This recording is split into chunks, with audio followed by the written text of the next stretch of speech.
Hello, everybody, and welcome to another edition of Wednesday Night Mayhem live on YouTube and StreamYard.com. It is Good Old Limit Michael Fletcher, alongside Anthony Floyo and Michael Bullock, and we are going to dive right on in. First fight of the evening that we had was a tag team match on NXT, as it was Roderick Strong and Tyler Rust, members of the Diamond Mine, going up against Bobby Fish and the Cruiserweight Champion of the World, Kushida, and it was Kushida and Bobby Fish winning the match via submission at 11 minutes and 35 seconds. Solid match. I mean, good start to the show. I don't think there's really nothing much to really add here. This was a solid 3-star fight. Anthony Florio, it is yours. All right, MF. This was a solid match, but it surprisingly lacked heat, even with the attempted hot start. There is not enough of a story yet to be excited about Kushida making Diamond Mine pay. The group should be built more first. Malcolm Bivens should be relied upon more to hype this group. At the moment, the quartet lacks personality, and this early loss takes away from their mystique. Tyler Rust looks like he is the same man he always was, tapping out quickly when he got stuck in the hoverboard lock. If the plan is for Diamond Mine to compete with top stables like Hit Row and Legado del Fantasma, the talent needs more direction and must win when it matters. I'm going to give it 3 stars, about 3 stars for the effort. So not much more to say. Mr. NXT, Michael Bullock, solid start to your show. Yeah, I mean, it was a solid start to the show. I'll give it 3 stars as well. I mean, yeah, I mean, a good victory for Kushida and Bobby Fish. But, yeah, I mean, Diamond Mine, I mean, guess you could say, I mean, this takes a little bit of momentum away. I mean, especially having Tyler Rust being the one to tap out. So, not a good look for them, but hopefully they can bounce back because another loss could not be good for them. So, yeah, there's really nothing more for me to say. Fletch, it is yours. Now, I'm going to debate on this one if you guys want to get into it or not. It was Frankie Monet in a match. She wins the match in 3 minutes and 21 seconds. I leave it up to you guys. If you guys want to talk about it, we can. If you don't, then we could just move right on along. Your call. Well, it was a delicious squash. That's really what it was. But I think the visual that we're all going to remember is Mandy Rose spread out on the announce table. Oh, no. Yowza. Yowza. Oh, I cannot believe you just said that. Oh, my goodness. That's what I'm going to Why did I have the feeling that Florio was going to do that? That's my girl. I should have known that sneaky bastard was going to do that. I should have known. I should have known. As soon as I saw her do that, I'm like, oh boy, Florio's gonna lose his mind in a good way. Seeing her like that, I was hyperventilating like Jerry the King Lawler used to do. I know, Michael Bullock. You're the lead commentator for NXT. Florio, you're kind of the guy on the NXT where I'm kind of the neutral semi-baby face, where Florio is definitely the heel of the group. And I feel so sorry for you, Bullock, because I don't know how you could have done the job when you got him basically being kind of like that little that little wolf during one of the Looney Tunes, eyes bugging out, he howling like a crazy man. I probably would have a tough time dealing with that. I probably would channel my inner Gorilla Monsoon and be like, "Will you be serious?" Well, anyway, we're just gonna move on right along then. Before it's out of hand. Yeah, the next thing we did have, this one I know we're definitely getting into.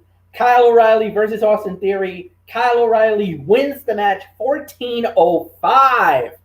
Anthony Florio, it is yours. Okay, all kidding aside, you can make an argument for that this was the fight of the night right here. 3.5 to 3 3/4 of a star. Austin Theory and Kyle O'Reilly had a great TV match together with limited story behind it. Theory has consistently improved as a performer since he joined the way. This was a great showcase of that, in which he worked a smooth, clean, story-focused match with a top veteran. This was ultimately about O'Reilly finding his quote-unquote killer instinct again. Theory was the right opponent to push him until he had to flip that switch. The stage is set even more for a final battle between Kyle O'Reilly and Adam Cole that can end their rivalry. And perhaps that could happen at the next TakeOver, which was officially confirmed last night, gentlemen. The night after SummerSlam, NXT TakeOver 36, Sunday night, August 22nd. So mark that down. So 3.5 to 3 3/4 of a star. You can make an argument for fight of the night. So Bullock, as if SummerSlam weekend couldn't get any bigger. Now we got a TakeOver the night after. Yeah, you kind of had the feeling that there was going to be a takeover, and obviously it had to be the night after SummerSlam. So, yeah, 3.5 to 3 3/4. I agree. I mean, this was definitely a very good match here. I mean, this definitely builds up Kyle O'Reilly for his final battle with Adam Cole, and you got the feeling it's going to happen at TakeOver 36, the night after SummerSlam. So. Now, as for Austin Theory and The Way, I don't know if you guys noticed backstage. It looked like there was a little, I don't know how you say it, Fletch, but maybe there was a little dissension among the ranks. Yeah, exactly. I don't know. I mean, could that be could be some dissension on The Way? I mean, I don't know what happened there. So. I think it was just Indies kind of all love struck over this Dexter Loomis thing, if you kind of think about it. And so it's kind of one of those where I just don't know if Candice is actually able to reel Indy in, because I think that's what she needs to do, try to reel her in, but I think she's out there. And, you know, there was that week where Dexter saved her after they lost the titles. Now, need I remind you, they had lost the women's tag team titles, the NXT women's tag team titles. Dexter came out and helped her to the back, and then she tried to do the same thing for Dexter, to be a good guy, a good gal, and help him, but she only got him about, not even 5 feet before she dropped him. I mean, you're talking 200 and something pounds of dead weight. I mean, she did good. It was a great attempt. I'll give it the college try, but she eventually dropped, and then it looked like she was going in for the kiss, and then Candice just jumped her and basically jumped her like an MMA referee trying to stop the fight, and said, no, stop. No, you're not doing this. No, we gotta go. So, I mean, I don't know. It's kind of weird how everything's going on, how everything's playing out, how everything is just, So, but she did make up. Has Candice LeRae ever heard the term "mind your own business"?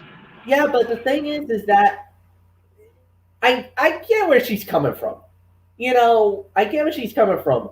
Distractions outside of the ring, anything like this, it's not good business. And she's thinking about herself. She's thinking about Johnny more than anything else. And she's thinking, look, we were former tag champions. We could be champions again, but you got to refocus. You got to get off this, this index like all these other fans are trying to peg you for. There was that time, and you remember it very well, when Dexter surprised Poppy with the nice little fan art and then the hug. And I'll bet you anything, Candice was so happy that actually happened because she's thinking, great, Candice will now forget, Indy will forget about Dexter. It's done. It's over with. Now we can move on and focus on the job at hand. Obviously, but you also remember, Fletch. Candice was also upset at Poppy as well because of the quote unquote popularity. The popularity, which look, Poppy's a very good artist. Her album, that NXT album that she did, the 5 songs, has already gotten over 100,000 views on YouTube alone. 100,000, guys. That's actually not bad for it to be just a 5-song track. 5 songs, and it's already garnered over 100,000 views. That's not bad. Oh, I agree. I agree with you, but I think we all know one person who won't buy the CD.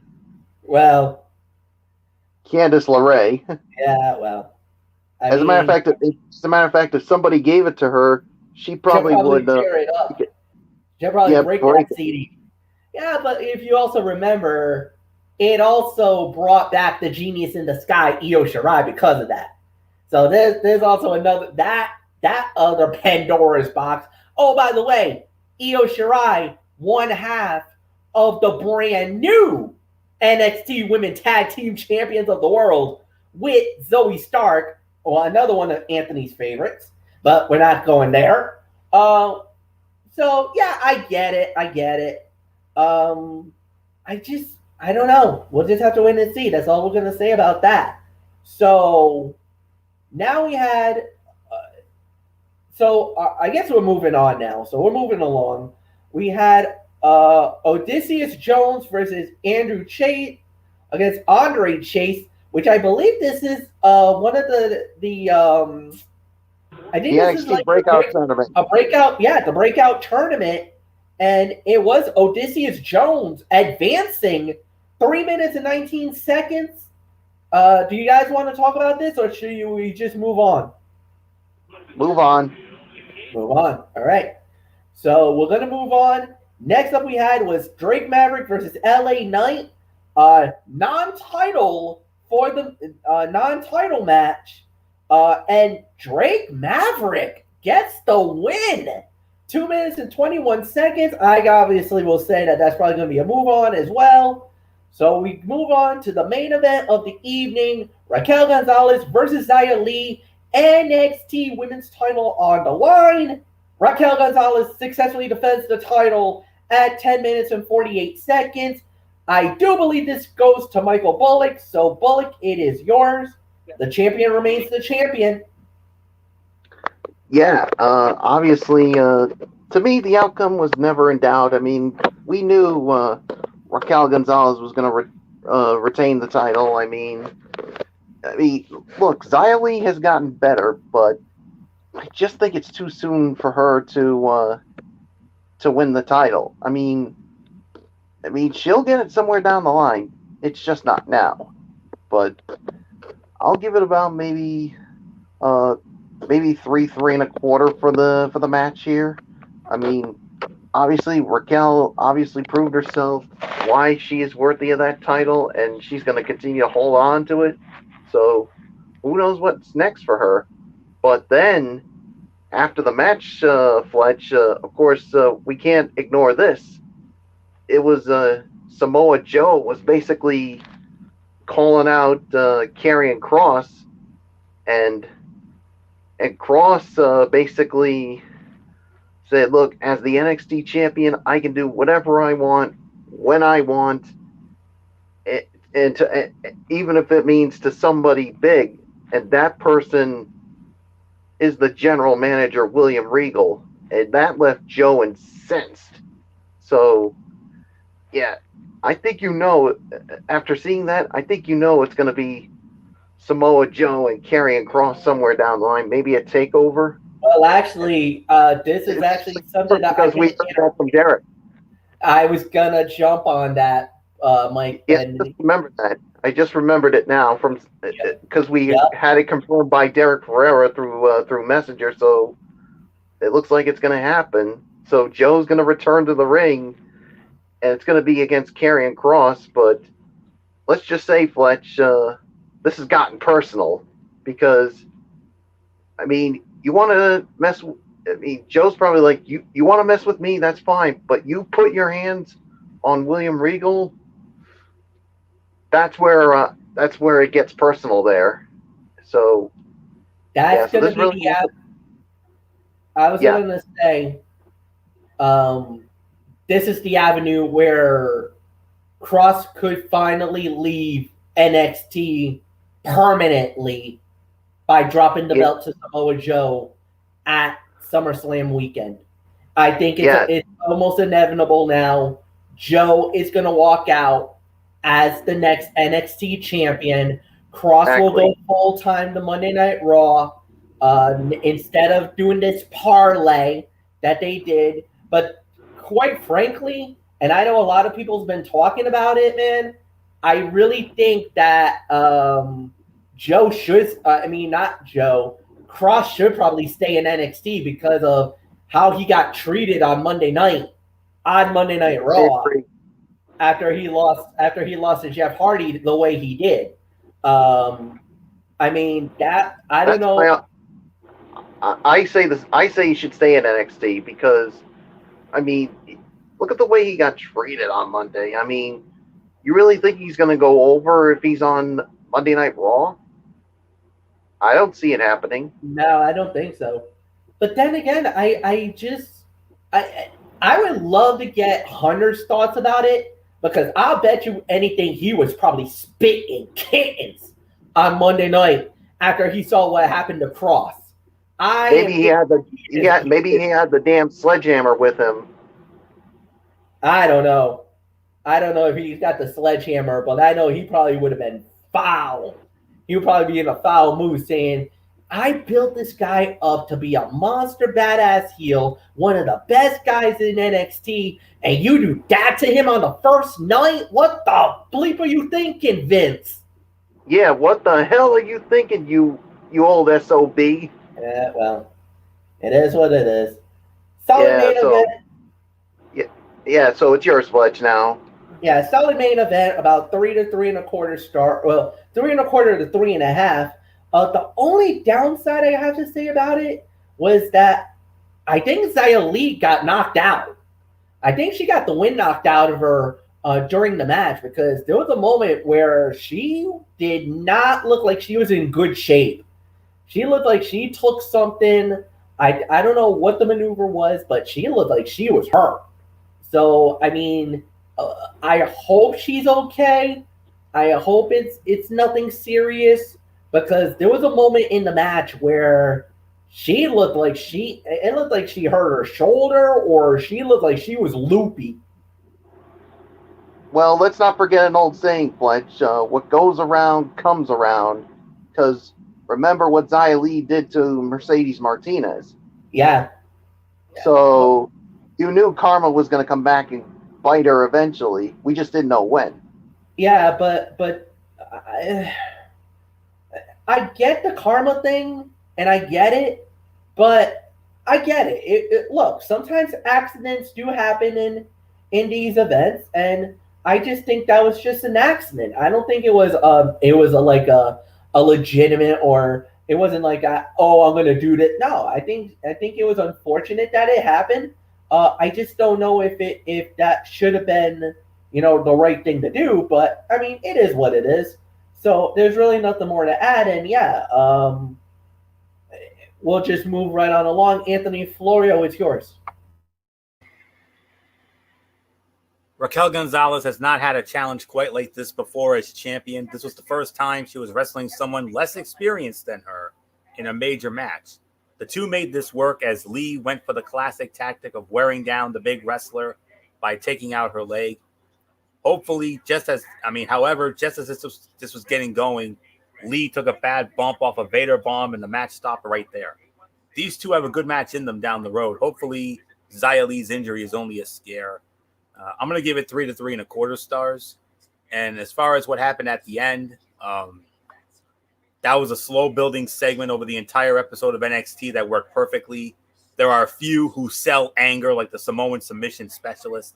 He came off more dangerous than anyone else in NXT, even Karrion Kross. However, the final twist to close the show shifted that momentum right back. No matter what Karrion Kross does on Monday Night Raw, he still has a fantastic story to finish in NXT that needs to be protected. Kross versus Joe at TakeOver 36 should be special. It really should. It's going to be a man hoss fight like we've never seen before. So get ready for that. So 3.25. That's the best I can go. It could have been better, should have been better, but the injury scare unfortunately put a damper on it. But nothing more to say except Joe, man. Oh my Lord. MF and I have seen Samoa Joe pissed many of times, especially in the Impact days. I don't think I've ever seen him that pissed off like I saw him last night. And a running gag that Michael Bullock and I always used to have back a few years ago was how we talked about how Joe was the screamer. And oh boy, was he screaming up a storm last night, Bullock. Wow.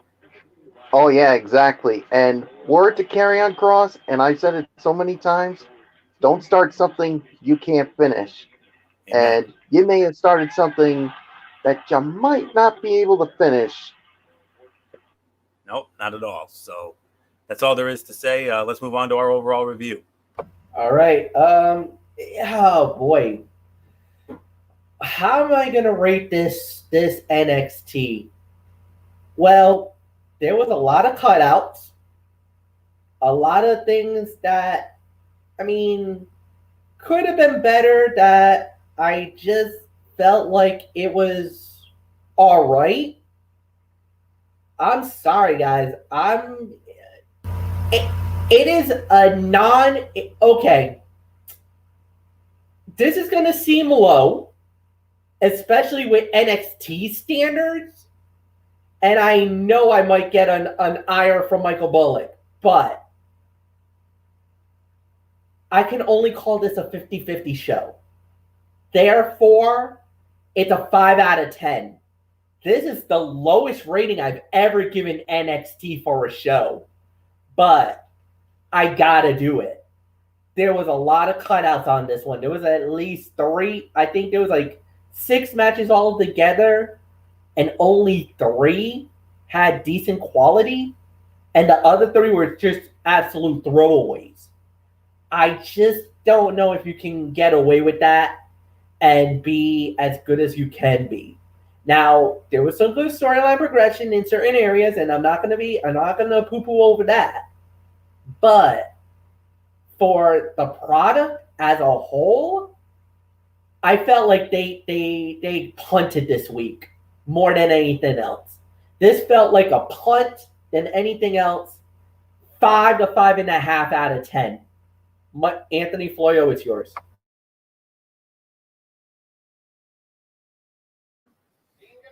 Yeah, I can't believe I'm saying it either, but this was the worst NXT of 2021. 5 to 5.5 out of 10 for me as well. On one hand, did we get 2 great TV matches? Yes. And it's hard to give an average and mediocre rating to a show that had those. On the other hand, a lot of the rest of this episode was not stellar. The main event was ruined by Xia Li's injury. The squash matches were squash matches. The Legado del Fantasma hit row segment did very little for me because it felt so uninspired. And the Joe and Kross stuff was filler just to lead to Kross attacking Regal. Cameron Grimes and LA Knight continues to be great. And this wasn't a bad episode per se, but I don't think it was all that good on the whole either. So I hate to say it, but I actually agree with MF on this. 5 to 5.5 for me. Sorry. But I think one of the reasons why was because of the fact that it did have heavy competition, and that was Game 6 of the NBA Finals, where history was made. And we'll talk about that tomorrow night on Strictly Sports. But for right now, it's a 5 to 5.5. And Bullock, MF and I were sorry.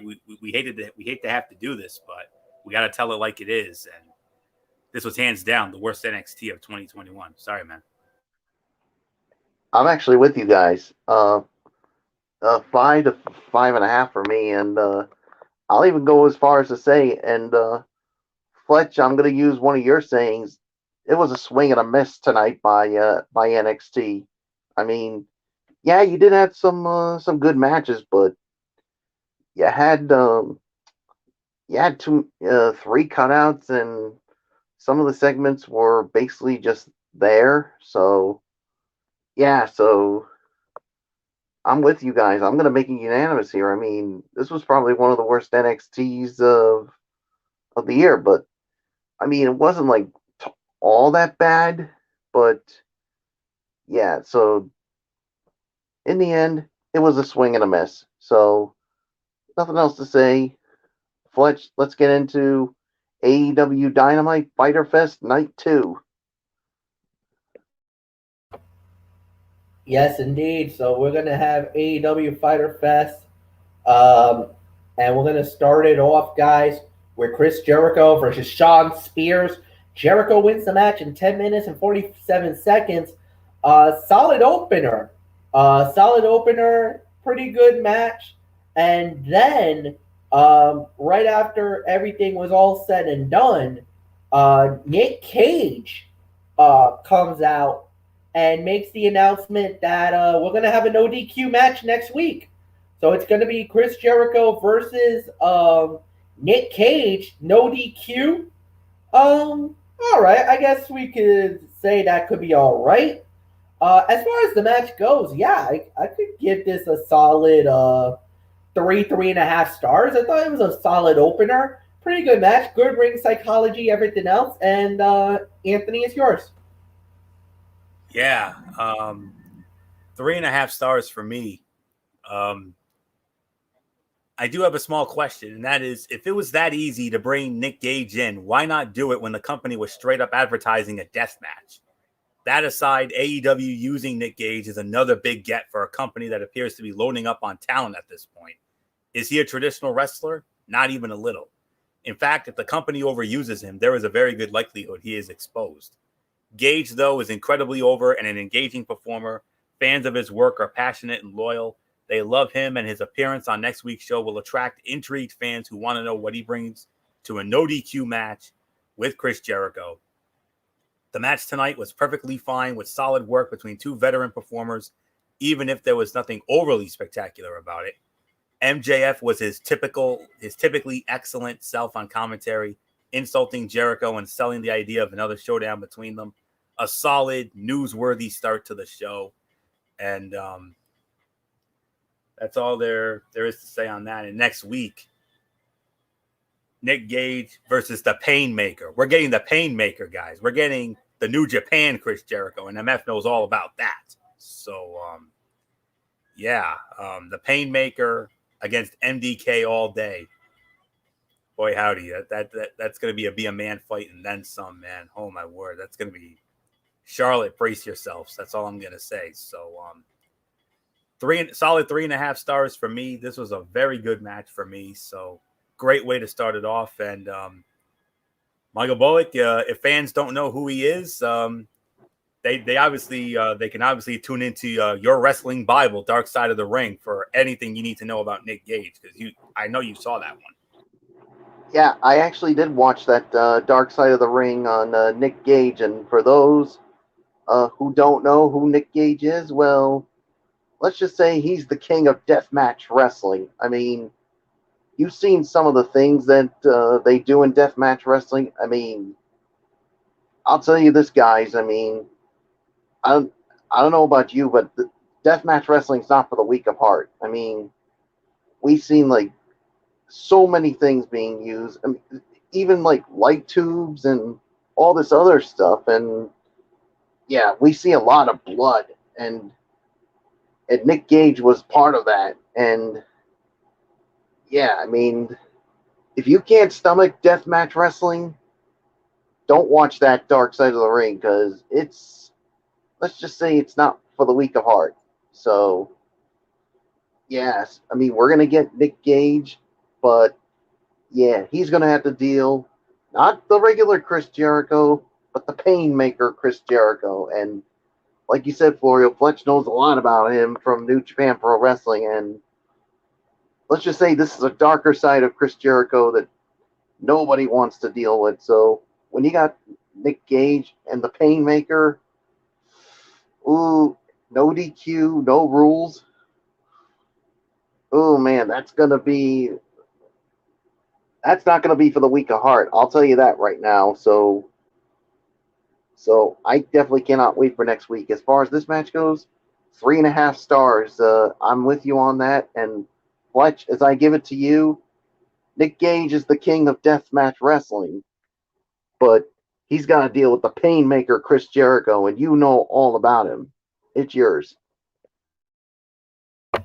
I've only seen the Painmaker come out maybe twice in New Japan, and both times he showed up at Wrestle Kingdom. So yeah, it's dangerous. So Nick Gage is not a guy that you can take very lightly, but the Painmaker is a guy that you don't want to mess with either. So that is definitely going to be a very intriguing match, to say the very least. And we're going to get to see that next week live. Um, and it could get messy. That's all I'm going to say about that. It could get very messy, to say the very least. All right, guys, so let's just move right on along. Next up that we had here on AEW Dynamite, it was uh, Doc Gallows going one-on-one with Frankie Kazarian. And when it was all said and done, oh, come on. Really? Now you're gonna start acting up on me? Hold on, folks. I apologize. Welcome to my world. No, and it's not even my computer. It's my cell phone of all things. Oh, jeez. Yeah, hold on. I tried, but no, I got it. Okay. It's just because it was doing a quick update, and I had my notes on the on. I don't use the computer when I do my notes. I use this. So anyway, so it was Doc Gallows versus Frankie Kazarian. Doc Gallows wins the match in 6 minutes and 53 seconds. Anthony, it's yours. Yeah. This was not all that. This one was just alright for me, if I'm going to be honest with you. I could give this about 2 to 2.25 stars or so. I could go as far as to call this the worst fight of the night, really. I mean, crowd energy was non-existent for this one, perhaps due to the red-hot angle to start the show, or maybe because the fans in attendance simply were not as invested in the performers as they are others in AEW. Whatever the case may be, this lacked a spark that left a lot to be determined and desired. Worst of all, it essentially castrated Frankie Kazarian of any momentum he had in his role as the Dark Avenging Elite Hunter. Sure, Carl Anderson distracted him, but guys looking to avenge wrongs don't just get beaten in what amounts to a meaningless TV match. It's disappointing because that character had plenty of legs left in it. Meanwhile, Hangman Adam Page is super over, or ridiculously over in this case, and absolutely should dethrone Kenny Omega as soon as All Out. And more importantly, the Dark Order is benefiting by proxy. Everything about that group and their selection for this rivalry has been superbly executed. And you remember that big 5-on-5 elimination tag team match that they teased last week? Well, we finally have a date and a time it's going to happen. It's going to happen next week. Fight for the Fallen. Bojangles Coliseum in Charlotte next Wednesday night on Dynamite.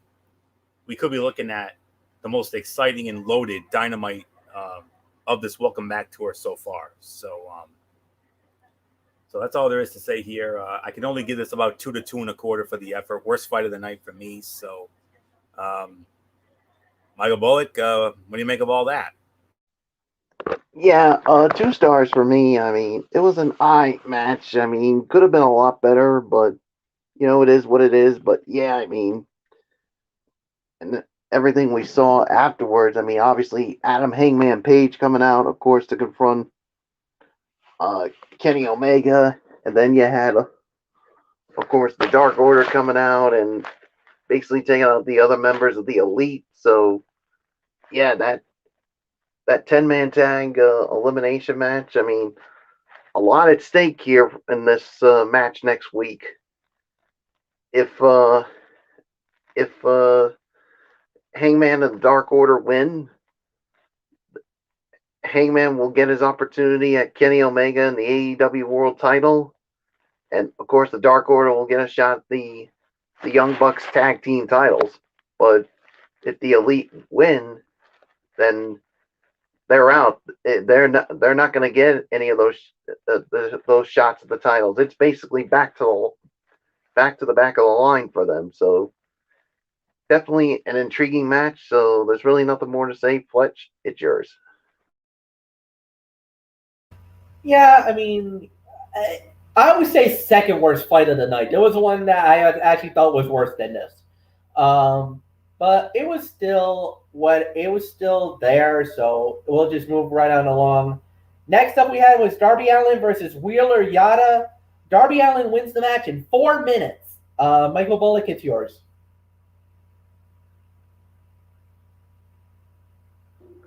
Now you said it was 4 minutes, right? Yep. All right. Now I think this to me, I have to say that this was the worst fight of the night for me.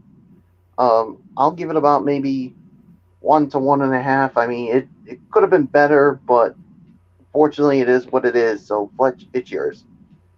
We should expect a fight like this on Elevation or on Dark, not on Dynamite. This was the wrong decision, the wrong move to do. I get it, I understand it, but no. An AEW Dynamite is like your Monday Night Raw or your Monday Nitro. It should be the battles with your best wrestlers, your best competitors, your best action. This fight is easy that you can put on Elevation or Dark. This is one of those typical type of fights. This had no business being on Dynamite tonight. 1 star, worst fight of the night. Florio, go. With all due respect, gentlemen, I don't think it was as bad as you thought it was. I mean, I kind of thought it was a fun little sprint, if I'm going to be honest with you. Wrong. Yeah, wrong. Because I thought it was an above average bout that highlighted Darby Allin while giving Wheeler Yuta a platform for the second week to showcase his skills. Both men looked great, and Yuta again impressed against the star considered by many to be the future of the company. He may have earned himself a contract over these 2 weeks. Dave Meltzer should empty the star bank, though. Give that showdown between Orange Cassidy and Sting 11 billion stars, because it was ample amounts of awesome. So that's really all there is to say on that. But it was another 2-star match. But the only reason why I didn't like the Kaz and Gallows match was I felt it was a little boring at times. This one was a fun little sprint, if I'm going to be honest with you. So not much more to say. A solid 2 stars. Maybe I could even go as far as maybe 2.25, 2.5, maybe. But with that being said, let's move on. I mean, I see where you're coming from, Florio. Obviously, me and Bullock are going to disagree with it, obviously. But, I mean... Wholeheartedly. I mean, Wheeler deserves a contract. Yes, I think he's done enough to get into AEW. But again, you could have showcased this better on Dynamite or Elevation. It had no business being on Dynamite. It doesn't. I'm sorry. If you're going to showcase him and give him a great spot, then do that on Elevation. Do that on Dark. Give him the 10 minutes on that instead of restricting it for 4 freaking minutes on Dynamite. That's where I have the gripe on more than anything else. Yeah, that match had no business being here on Dynamite. It should have been on either of those YouTube shows, whether it was Dark Elevation or Dark, not Dynamite. This had no business being on Dynamite at all, and I'll say it. It was pointless, unnecessary, unacceptable, inexcusable, and borderline reprehensible. I'm sorry. If people want to come after me on it, go right ahead. I don't give a damn. All right. All right, Bullock. Calm down, relax. Next up we had was Well, we're going to have a lot of praise for this one. Dr. Britt Baker versus Nyla Rose for the AEW Women's title. Dr. Britt Baker wins the match in 12 minutes and 11 seconds. I got to say it. This was an incredible match. Definitely one of the fights of the night, one of the highlights of the evening. You could even say this was the fight of the night. Like, that's how good this match was. This was three and a half to 3 3/4, teetering on 4. I don't think it gets to 4, but 3 3/4. I'll definitely give you that. There was a lot of back and forth action. It was slow at the beginning. I will give you that, but once it got going, and especially the end, this was an incredible match, incredible title fight. Dr. Britt Baker, no big surprise, goes over. So now the question becomes, who's next? Right now, if you look at the rankings, Nyla Rose falls. Ty Conte now becomes the new #1 contender. So this is now Ty's moment. If she keeps it up, we might be looking at a Ty Britt Baker showdown. And I can rest assure you, all the fans are definitely going to be riding with Ty going into that title fight if that one goes down. So 3.5 to 3 3/4. You can make an argument for 4. I don't think it's there, but this was one heck of a title fight, and credit to both women for tearing down the house. This was an incredible match. Anthony Florio, it is yours. There were a few disjointed and sloppy spots, I'll be honest with you, but other than that, I 100% agree. 3.5 to 3 3/4 of a star. This was indeed. You can certainly make an argument for fight of the night here, absolutely. Something about that Jericho and Spears match, though, puts it right up there with it. Fantastic match. One of the definitely will go up there as one of the greatest title matches in the history of AEW. And Dr. Britt in her first title defense looked great. And the only thing is now Baker winning was the right call, obviously, and Nyla Rose tapping only puts her over stronger as a worthy champion. What this women's division does not need anytime soon is another match between these two, Riho or Hikaru Shida. Those women have been pillars of the AEW women's division and deserve the screen time and opportunity. What needs to happen now, though, is for Dr. Britt to move on to fresh competition so that the division can move forward and evolve. Otherwise, it will remain stagnant. There is too much talent involved for that to be the case. Keep Nyla Rose, Riho, and Hikaru Shida involved, but keep them away from the women's title picture, at least for now. So that's my only little mini criticism. But other than that, fantastic match, absolutely. 3.5 to 3 3/4 of a star. And I'm gonna make an indemnit to that other match, the last match. I don't know where my head is. I read that wrong. That was my worst fight of the night as well. It's a 1-star effort. I 100% agree with you guys. It took away from some other elements of this show. I mean, that match would have been far better for more so for AEW Dark because Orange Cassidy is a bigger name. So I think that match would have benefited more from AEW Dark, honestly. So that's all there is to say. I apologize for that mistake. So you guys are 100% correct. That was the worst fight of the night, 1 star. So I came around, I opened my eyes and saw the light. So Bullet, go ahead. Yeah, this was definitely a 3.5 to 3 3/4 of a star match. I mean, yeah, what a match this was. I mean, Dr. Britt Baker with her first successful title defense. I don't think you have to worry about those 3, Florio, because like Fletcher said, I think Ty Conte now moves up as the next contender because of her ranking. So that is going to be something worth seeing here. So nothing else to say. Let's move right along, Fletch. Yeah, because I was thinking about that too. I don't think Riho is anywhere close to the top of the rankings right now because She has been away for a lot. Yes, you can make an argument that Hikaru Shida is on the way up, and I think she definitely would be a contender for the title. But I think right now the next two, and I'm gonna be with you guys on this. I'm gonna be straight. I think the next two women that would be eligible to fight for the title as of right now, if you go by the rankings, is because once you knock Nyla Rose off the perch, you got Ty Conte at the top, but you also got Chris Statlander right behind her. So, I mean, those are two women right there, Anthony, that obviously Britt Baker is going to have to deal with first. Then if she goes by them two, now we're talking maybe Thunder Rosa, and we got the rivalry with that. Then you got to recycle back, and that's where Hikaru Shida would come back in. So I got her maybe at 4 right now. So basically you got is Ty Conte at the top.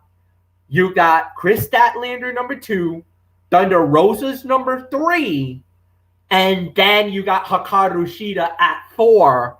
Wherever they drop beyond that, that's where now you got to start looking at, victories, quality of wins, everything else. But to be very honest, and don't forget, there's also Serena Deeb.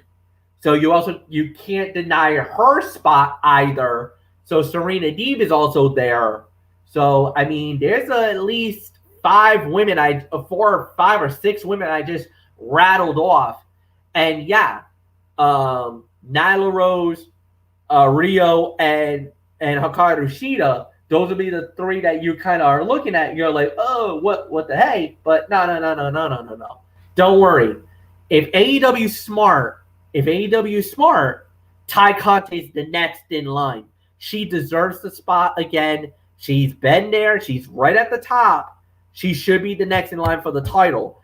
After that, then you got Chris Statlander, the alien herself from the planet of Andromeda. And if you got that, then you go from there. So, yeah. So, we'll wait and see what plays out. So, then we had a special interview segment. We don't really need to talk about this very long, but it was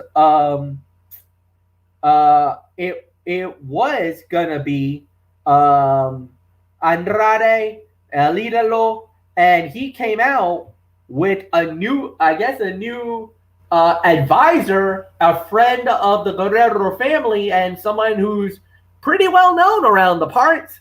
Chavo Guerrero. Yeah, Chavo Guerrero. Now in AEW, he's gonna, I guess, be the guy who's gonna be working with Andrade as he now takes over for Vicky Guerrero. So Vicky's out of the job.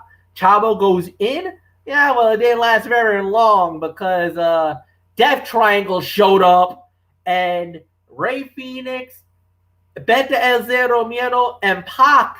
And it looks like it's going to be Pac versus Andrade possibly down the line. So I guess they're going to fight next week or something like that. So we had that. And then, of course, there's also another match that will be going down next week, as it's going to be a Private Party and a Angelico going up against Christian and Jurassic Express. That will be Jungle Boy and Luchasaurus. Next up we had was Orange Cassidy and The Blade, 1-on-1, and Orange Cassidy wins the match in 8 minutes and 37 seconds. So who goes on this? Who leads off? Definitely not me. It's Anthony. All right, Florio. Yep, Florio, it's yours. Yeah. Solid 3-star effort. This probably went on a bit longer than it needed to, but it was a fun, if inconsequential bout. Orange Cassidy is a great, resilient babyface that fans care about. You can put him in the ring with any heel, and the match will still have tons of heat because of the connection he has formed with the audience. Blade is a solid, probably underrated wrestler who can more than hold his own in a big match situation. something we've seen in his work in the tag team division with the Butcher. Where both men go from here remains to be seen, but Orange Cassidy figures to remain a centerpiece of AEW's youth movement. Solid 3 stars for the effort. Michael Bullock, it's yours. Yeah, 3 stars for me as well. Nice win for Orange Cassidy over the Blade. Obviously, he had to deal with that with the bunny, but thankfully, Chris Statlander had to made sure that the bunny had nothing to do with what happened. So, yeah, nice win for him. And yeah, somebody needs to get a crying towel for the bunny after this loss, because you could just see she was not too happy about it. Oh no! Yeah, Fletch, it's yours. And right now, with the way the bunny is, I would not want to get on her bad side. Oh no! Florio loves when the bunny is mad. Florio, I don't know if you would have loved her tonight, because oh boy, she was. Yeah, like Jerry the King Lawler would always say, if good looks were a crime, she'd be on death row. Yeah. Let's just say she was quote unquote hopping mad. Yeah. You'll be ready to bring the tiki torches and the pitchforks, AMF. Yeah. Solid match, 3 stars, no doubt about it. We're just gonna move on. Main event, the Texas Death Match for the IWGP United States Heavyweight Title. The champion Jon Moxley, the challenger Lance Archer, winner of the bout in 13 minutes and 9 seconds, and new IWGP United States Heavyweight Champion, the Murder Hawk Monster, Lance Archer. He has won the title. Second time in his career, he's the IWGP US Champion. But unfortunately for Lance, he ain't going to have that much time to celebrate, because he's got to defend that title next week. Basically, Hakuligo, who is actually the son of the legendary Haku, has challenged the winner and will be putting that title on the line next week. And Derek Ferreira actually hit us with a stat that, yes, folks, this is the first time in a very long time where a IWGP title, a New Japan title, has changed hands outside of Japan. He actually did hit us with this knowledge, and this actually was from Derek himself. So shout out to Derek Ferreira on this one, as I'm trying to get it to come up. Let's see if it's going to come up or not. It's not coming up for me. Of course. There we go. We got it. Wow. Just when I want things to go right. All right. So, he says here that this is the first time that a New Japan Pro Wrestling title has changed hands in a non-IWGP ring in New Japan. The last time this happened was 8 years ago. It was La Simbora knocking off Shinsuke Nakamura when he defeated him in 2013 in CMLL. This happened in Mexico, and at that night he became the IWGP Intercontinental Champion. So go figure, guys. The title has changed hands, and it's been literally almost 8 years since this actually happened. History made here tonight. Michael Bullock, you lead off on the main event of the evening. Yeah, this to me was another one of the top fights of the night. If you can make the case for maybe the fight of the night, as far as I'm concerned, I'm going to give this somewhere between 3.5 to 4. I mean, basically, my oh my, I mean, we saw everything, and the dreaded barbed wire being laid on the table, and John Moxley brought that out, and let's just say it. Yeah, it basically was his demise, and for for a match like this, the match had to end via a knockout or a submission. No pinfalls here, so and that fork was also being used as a weapon too, and yeah, we saw lots of blood here. So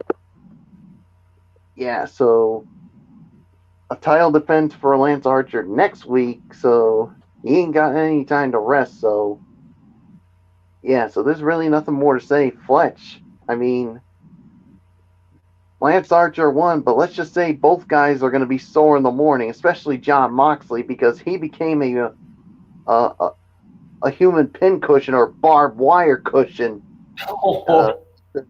after that fall. So it's yours, Fletch. Insert jokes here right on the comments below. Oh my God, Bullock! I can't believe you just said that. Yeah, no, this was a hell of a main event. This was a great match. 4 stars. It was bloody. It was brutal. This is what a Texas death match is all about. What you saw was the perfect example of a Texas death match. Great match. I had a lot of fun with it. And I'm happy that Archer won the title, man. He's one of my guys. I like Archer. You know, that's going to be interesting to see how he defends the title next week.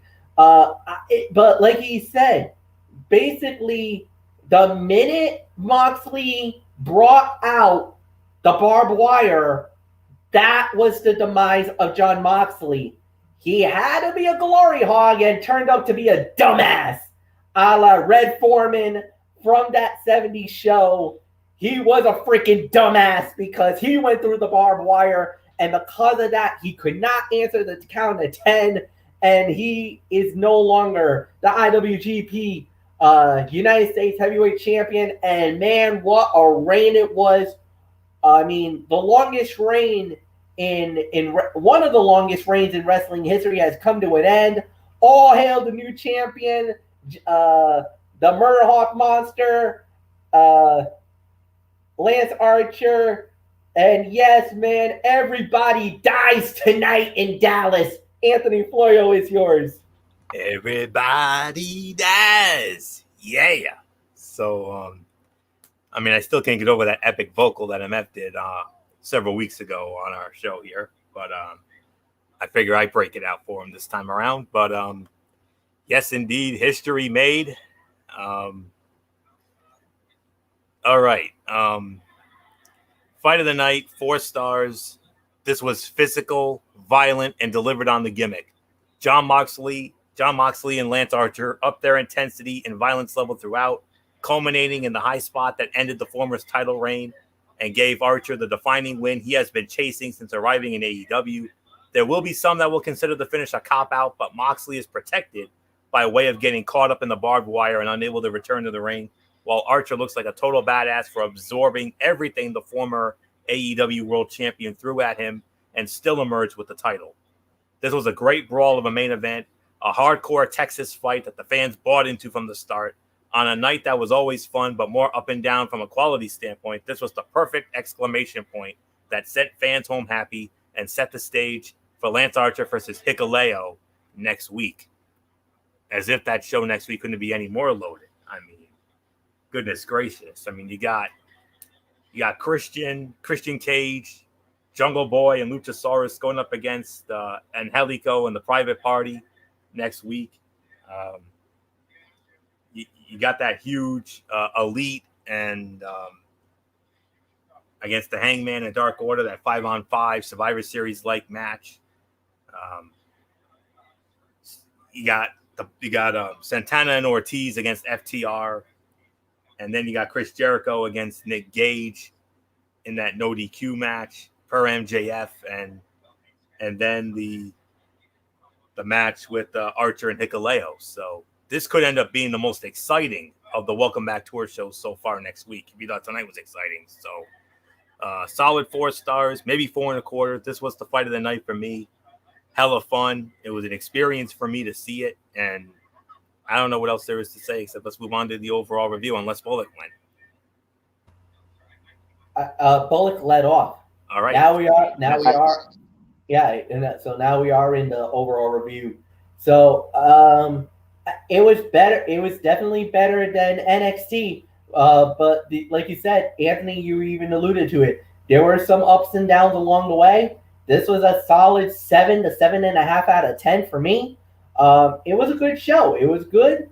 I'm not going to say it was perfect, but I mean there was some good moments. Nothing more to add. So yeah, Anthony, it's yours. 7.5 from me as well. That is the correct rating for this edition of Dynamite tonight. As I alluded to, well, it certainly wasn't boring. The show was packed with stuff, some of which will be better received than the rest. I liked most of the matches, and the angle advancement made sense, but the debuts didn't do much for me. Chavo Guerrero is the definition of really, and Nick Gage well, that one did something, but the big thing here was the energy, though, and that alone made this show a lot of fun to watch. Good show with some weak parts. I agree with MF. 7.5 for me. Bullet, take it home.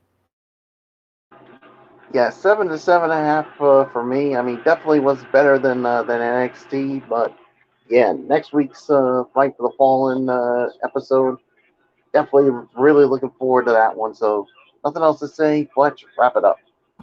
All right, we will indeed. So tomorrow night is another edition of Strictly Sports. Anthony Florio, we got some good stuff coming up from the docket on the show. Yes, we do, and we're going to start it off with the release of the NHL schedule. The NHL schedule came out. We'll share our standout games from that. Well, we won't dive into the whole thing, obviously, like we do with the NFL, but we'll share, the notable Ranger Brewing games and Buddy Bowl games and Stanley Cup rematches and all that good stuff. We'll get into that. The Seattle Kraken, they had their entry draft. We'll address that. Absolutely. That does need to be addressed. No doubt about it. The Atlanta Braves made a big trade in baseball last week. One that I know MF is very happy about.